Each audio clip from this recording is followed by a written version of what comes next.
Okay, we have some breaking news. So, after Alex and I wrapped up the initial recording of episode 1 of the podcast, we do have some breaking news here.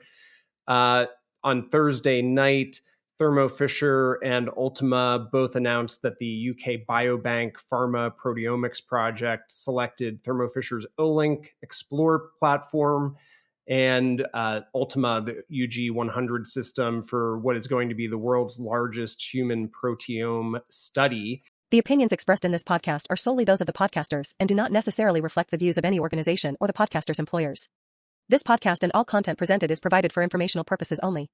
Nothing contained in this podcast constitutes investment advice, or the recommendation of or an offer to sell, or the solicitation of an offer to buy or invest in any investment product, vehicle, service, or instrument. This podcast and all content presented is provided as is, without warranty or condition of any kind, either express or implied.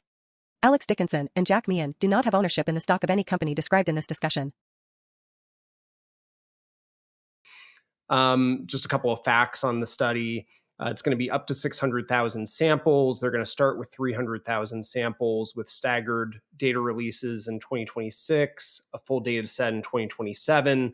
And then they're going to ask for some supplementary funding for another 300,000 samples.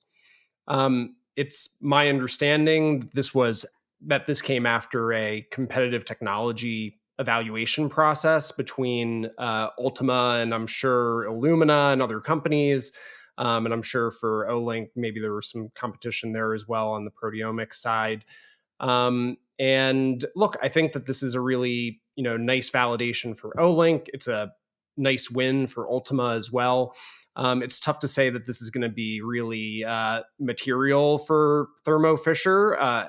Would rather say it's going to be immaterial. My hunch, if I had to put some kind of baseline on this, around $200 a sample is what I was thinking. So, in the ballpark, all in, a $60 million project, but spread out for those initial 300,000 samples, but spread out over a few years. But again, think that this is a really nice strategic win for Ultima. It shows kind of what the partnership with Olink and their capabilities when it comes to omics.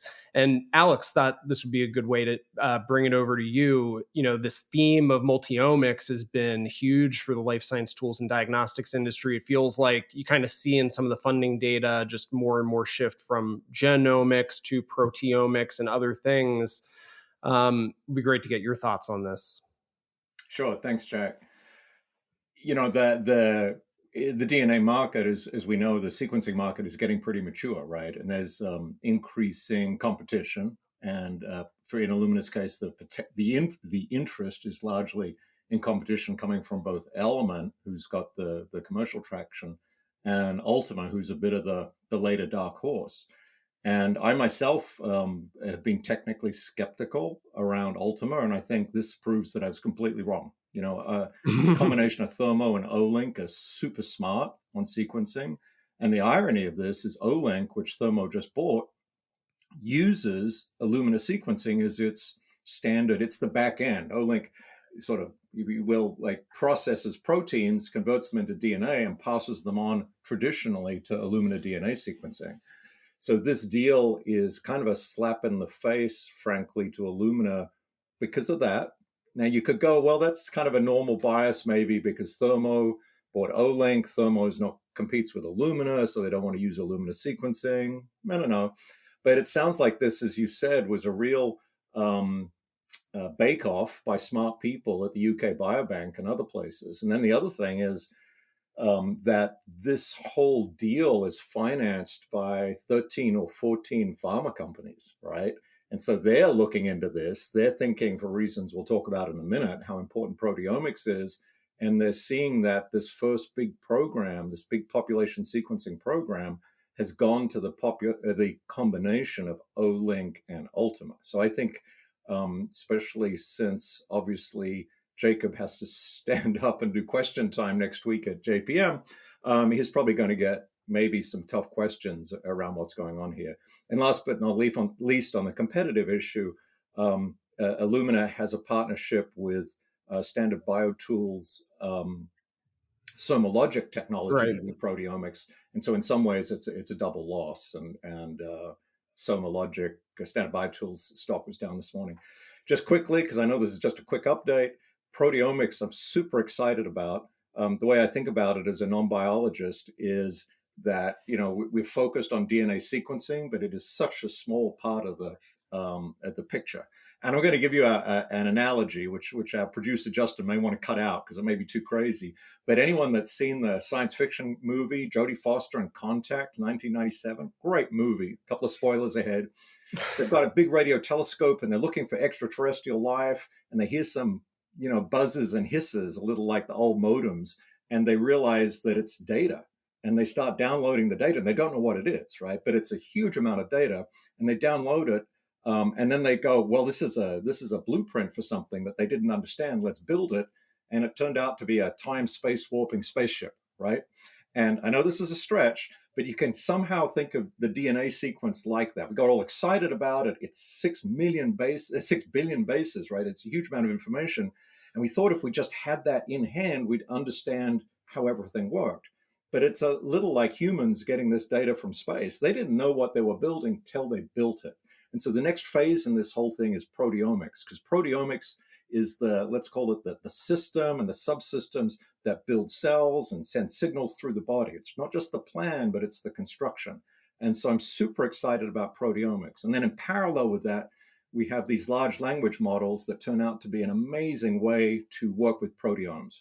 And one of the companies in this deal is Isomorphic Labs, which is run by Dennis Ablissos, who just got the Nobel Prize for chemistry for protein folding using AI. So there's a lot of things coming together here. And I think it's a super exciting time for this intersection between life science, DNA, proteins, and AI. Really extraordinary. And I feel like this deal, which came out of nowhere for me anyway, kind of epitomizes it. Yeah, and when you look at some of the funding data from the industry around where the wallets are shifting, this is definitely a real theme toward more multiomics. And as Alex and I talked about in the initial podcast, I think this is going to be a big theme at AGBT this year, again, with Illumina as the gold sponsor and a lot of focus on what they're doing in multiomics and how they're trying to build out that portfolio and compete with some of the new and emerging technologies. It's going to be this theme is just going to continue to drum along all year.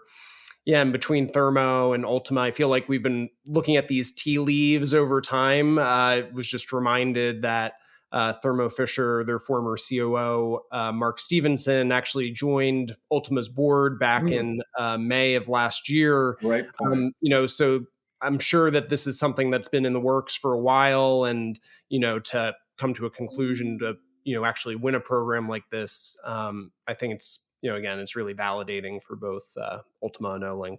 Yeah, and congratulations to both teams. But we were just at an investor meeting with Gilad, the CEO, and I'm just super impressed. He's taken some arrows from fools like me, and I just love that they're succeeding at this point.